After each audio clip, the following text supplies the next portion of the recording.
ಸ್ನೇಹಿತರೆ ನಮಸ್ಕಾರ. ನಮ್ಮ ದೇಶದ ಪ್ರಥಮ ಪ್ರಧಾನಿಗಳಾದಂತಹ ಜವಾಹರ್ಲಾಲ್ ನೆಹರು ಅವರು ಜಲಾಶಯಗಳನ್ನು ಆಧುನಿಕ ಭಾರತದ ದೇವಾಲಯಗಳು ಅಂತ ಕರೆದಿದ್ದರು. ಅಂತಹ ಹಲವಾರು ಆಧುನಿಕ ದೇವಾಲಯಗಳು ನಮ್ಮ ಕರುನಾಡಿನ ಜನರ ಜೀವನಾಡಿಗಳಾಗಿವೆ. ಲಕ್ಷಾಂತರ ಎಕರೆ ಜಮೀನಿಗೆ ನೀರುಣಿಸುತ್ತಾ ಎಳೆಯನ್ನು ಸಸ್ಯ ಶ್ಯಾಮಲೆಯನ್ನಾಗಿಸುತ್ತಿವೆ. ನಮಗೆ ಕುಡಿಯೋದಕ್ಕೆ ನೀರನ್ನು ಒದಗಿಸುತ್ತಾ ನಮ್ಮ ಭೂಮಿಯನ್ನು ತಣಿಸುತ್ತಾ ಬಂದಿರೋ ರಾಜ್ಯದ ಪ್ರಮುಖ ಡ್ಯಾಮ್ಗಳ ಕುರಿತು ಹಲವಾರು ಇಂಟ್ರೆಸ್ಟಿಂಗ್ ಮಾಹಿತಿಗಳು ಇಲ್ಲಿವೆ. ಅದೇನು ಅನ್ನೋದನ್ನು ಈಗ ತಿಳ್ಕೊಳ್ಳೋಣ. ಅದಕ್ಕಿಂತ ಮುಂಚೆ ನಮ್ಮ ಯೂಟ್ಯೂಬ್ ಚಾನಲ್ನ ಸಬ್ಸ್ಕ್ರೈಬ್ ಮಾಡ್ಕೊಳ್ಳಿ ಹಾಗೂ ಬೆಲ್ ಐಕನ್ನ ಒತ್ತಿ. ಮೊದಲನೇದಾಗಿ ಲಿಂಗನಮಕ್ಕಿ ಜಲಾಶಯ.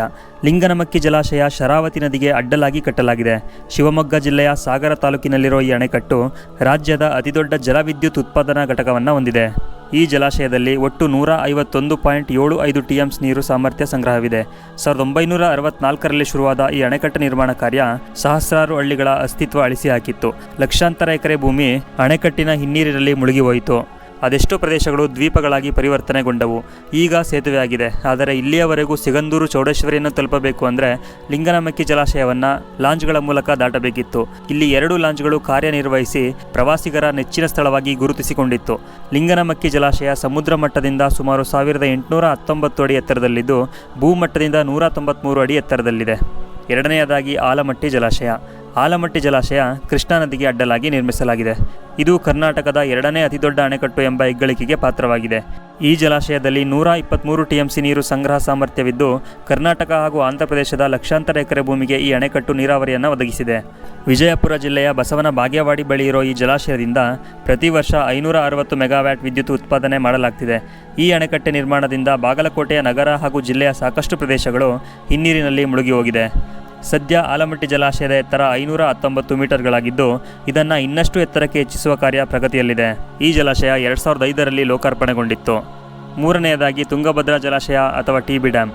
ಒಂದು ಜಲಾಶಯವನ್ನು ಕೇವಲ 4 ವರ್ಷಗಳಲ್ಲಿ ನಿರ್ಮಾಣ ಮಾಡೋದಕ್ಕೆ ಸಾಧ್ಯನಾ? ಅಂಥದ್ದೊಂದು ಜಲಾಶಯ ನಮ್ಮ ಕರ್ನಾಟಕದಲ್ಲಿದೆ. ಅದು ಬಳ್ಳಾರಿ ಜಿಲ್ಲೆಯ ಹೊಸಪೇಟೆಯಲ್ಲಿರುವ ತುಂಗಭದ್ರಾ ಜಲಾಶಯ. ಕರ್ನಾಟಕದ ಅತಿದೊಡ್ಡ ಜಲಾಶಯಗಳ ಸಾಲಲ್ಲಿ 3ನೇ ಸ್ಥಾನದಲ್ಲಿ ನಿಲ್ಲುತ್ತೆ TB ಡ್ಯಾಮ್. 101 TMC ನೀರು ಸಂಗ್ರಹ ಸಾಮರ್ಥ್ಯವಿರುವ ಈ ಜಲಾಶಯದ ಈ ನಿರ್ಮಾಣ ಕಾರ್ಯ 1949ರಲ್ಲಿ ಪ್ರಾರಂಭ ಆಯಿತು.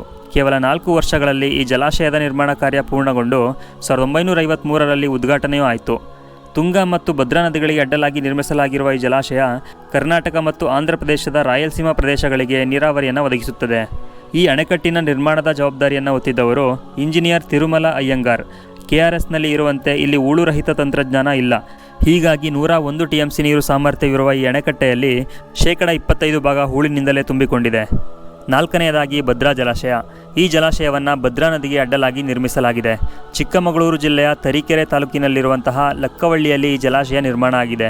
ಇದನ್ನು ಲಕ್ಕವಳ್ಳಿ ಡ್ಯಾಮ್ ಅಂತ ಕೂಡ ಕರೀತಾರೆ.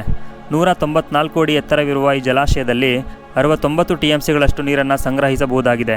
ಕೃಷ್ಣಾ ನದಿ ಪಾತ್ರಕ್ಕೆ ಒಳಪಟ್ಟಿರುವ ಈ ಜಲಾಶಯ ಲಕ್ಷಾಂತರ ಎಕರೆ ಭೂಮಿಗೆ ನೀರನ್ನು ಒದಗಿಸ್ತಿದೆ. 2 ಬೆಟ್ಟಗಳ ನಡುವೆ ನಿರ್ಮಿಸಲಾಗಿರುವ ಈ ಅಣೆಕಟ್ಟು ಕರ್ನಾಟಕದ ಚಂದದ ಅಣೆಕಟ್ಟು ಎಂಬ ಹಿರಿಮೆಗೆ ಪಾತ್ರವಾಗಿದೆ. ಈ ಜಲಾಶಯದ ಅಂಚಲಿರೋ ಭದ್ರಾ ರಕ್ಷಿತಾರಣ್ಯದಲ್ಲಿ ಸಾಕಷ್ಟು ವನ್ಯಜೀವಿಗಳು ಹಾಗೂ ವಿವಿಧ ಬಗೆಯ ಪಕ್ಷಿಗಳನ್ನು ನಾವು ಕಾಣಬಹುದು. ಚಿಕ್ಕಮಗಳೂರು, ಶಿವಮೊಗ್ಗ, ದಾವಣಗೆರೆ ಮತ್ತು ಬಳ್ಳಾರಿ ಜಿಲ್ಲೆಯ ರೈತರಿಗೆ ಈ ಜಲಾಶಯ ವರದಾನವಾಗಿದೆ. ಜಲಾಶಯವನ್ನು ಕಟ್ಟುವ ಸಲುವಾಗಿ 27 ಹಳ್ಳಿಗಳು ಅಸ್ತಿತ್ವವನ್ನು ಕಳೆದುಕೊಂಡಿದ್ದರ ಜೊತೆಗೆ ಸಹಸ್ರಾರು ಎಕರೆ ಕಾಡು ಅಣೆಕಟ್ಟನ್ನು ಸೇರಿಬಿಟ್ಟಿದೆ. KRS dam. ಕೃಷ್ಣರಾಜಸಾಗರ ಇರೋದು ಮಂಡ್ಯ ಜಿಲ್ಲೆಯಲ್ಲಿ. ಇದನ್ನು ಕಾವೇರಿ ನದಿಗೆ ಅಡ್ಡಲಾಗಿ ನಿರ್ಮಿಸಲಾಗಿದೆ. 1911ರಲ್ಲಿ ಈ ಡ್ಯಾಮ್ ನಿರ್ಮಾಣ ಕಾರ್ಯ ಶುರುವಾಗಿತ್ತು. 1938ರಲ್ಲಿ KRS ಡ್ಯಾಮ್ ಉದ್ಘಾಟನೆ ಆಯಿತು. ಈ ಡ್ಯಾಮ್ ಕಟ್ಟೋದಕ್ಕೆ ಅವತ್ತಿನ ಮೈಸೂರು ಮಹಾರಾಜರಾಗಿದ್ದ ನಾಲ್ವಡಿ ಕೃಷ್ಣರಾಜ ಒಡೆಯರ್ರವರು ತಮ್ಮ ಖಜಾನೆಯಲ್ಲಿದ್ದ ಚಿನ್ನಾಭರಣಗಳನ್ನು ಮಾರಿದ್ರು ಅನ್ನೋದು ವಿಶೇಷ. ಈ ಡ್ಯಾಮ್ ಮಂಡ್ಯ ಜನರ ಜೀವನಾಡಿಯಾಗಿ ಮೈಸೂರು ಭಾಗದ ಜನರಿಗೆ ಕುಡಿಯುವ ನೀರು ಒದಗಿಸ್ತಿದೆ. ಇದರ ನಿರ್ಮಾಣದ ಕಾರ್ಯದಲ್ಲಿ ವಿಶ್ವೇಶ್ವರಯ್ಯನವರ ಪಾತ್ರ ಅತಿ ದೊಡ್ಡದು. ಈ ಡ್ಯಾಮ್ 49 TMC ನೀರನ್ನು ಹಿಡಿದಿಡುವ ಸಾಮರ್ಥ್ಯವನ್ನು ಹೊಂದಿದೆ. 48 ಆಟೋಮೆಟಿಕ್ ಗೇಟ್ಗಳನ್ನು ಹೊಂದಿರುವ ಈ ಡ್ಯಾಮ್ ನಿರ್ಮಾಣಕ್ಕೆ ಗಾರೆಯನ್ನು ಬಳಸಲಾಗಿದೆ. ಈ ಡ್ಯಾಮ್ನ ವಿಶೇಷತೆ ಅಂದರೆ ಇಲ್ಲಿ ಹೂಳು ಹೆಚ್ಚಾಗಿ ಸಂಗ್ರಹವಾಗದ ಹಾಗೆ ವಿಶಿಷ್ಟ ತಂತ್ರಜ್ಞಾನವನ್ನು ಬಳಸಲಾಗಿದೆ. ಈ ಅಣೆಕಟ್ಟು ನಿರ್ಮಾಣ ಸಮಯದಲ್ಲಿ ಸುಮಾರು 10,000 ಜನ ನಿರ್ವಸಿತರಾದರು. ಅವರೆಲ್ಲರಿಗೂ ಅವತ್ತಿನ ಮೈಸೂರು ಸಂಸ್ಥಾನ ಸೂಕ್ತ ವಸತಿಯನ್ನು ಕಲ್ಪಿಸಿಕೊಟ್ಟಿತ್ತು. ಇವತ್ತಿಗೂ KRS ಕನ್ನಡ ನಾಡಿನ ಜೀವನದಿಯಾಗಿ ಗುರುತಿಸಿಕೊಂಡಿದೆ. ಸ್ನೇಹಿತರೆ, ಇದು ಕನ್ನಡ ನಾಡಿನ ಕೆಲವೊಂದು ಡ್ಯಾಮ್ಗಳ ಕುರಿತಾದ ಮಾಹಿತಿ. ವಿಡಿಯೋ ಇಷ್ಟ ಆಗಿದ್ರೆ ಲೈಕ್ ಮಾಡಿ, ಏನಾದರೂ ತಪ್ಪಿದರೆ ಕಮೆಂಟ್ ಮಾಡಿ. ನಮ್ಮ ಮುಂದಿನ ವಿಡಿಯೋಗಳಿಗೋಸ್ಕರ ನಮ್ಮ ಯೂಟ್ಯೂಬ್ ಚಾನಲ್ನ ಸಬ್ಸ್ಕ್ರೈಬ್ ಮಾಡ್ಕೊಳ್ಳಿ. ಜೈ ಹಿಂದ್, ಜೈ ಕರ್ನಾಟಕ.